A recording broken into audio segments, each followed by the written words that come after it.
Ja, vertrouw ik denk ik wel uit jezelf en dat we gewoon elke wedstrijd die we toch, ja, waar we geen goed resultaat hebben geboekt, toch hebben gedomineerd. Ik bedoel, het spel, wij domineren het spel bij bijna elke wedstrijd. En ik denk dat wij de kans dat we niet gaan in die wedstrijd doen.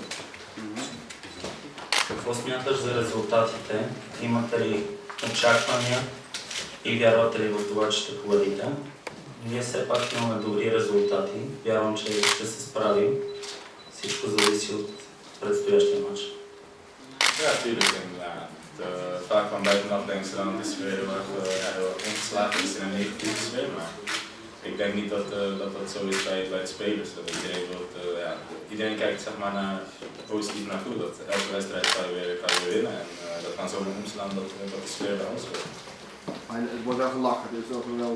Dus niet iedereen op zijn tenen loopt het gespannen is. Nee, natuurlijk. In het veld moet iedereen geconcentreerd zijn. Maar ik bedoel, als je na de training of zo, dan natuurlijk kan altijd gelachen worden.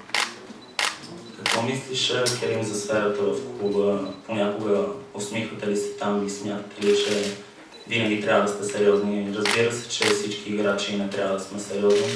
Винаги гледаме да сме отпуснати и това ни помага да победим понякога. With your Bulgarian teammates, that is Osman Olive, can you say a couple of words about him? I think he's a very funny guy. He's always laughing, and but he can be frustrated as well if it's needed.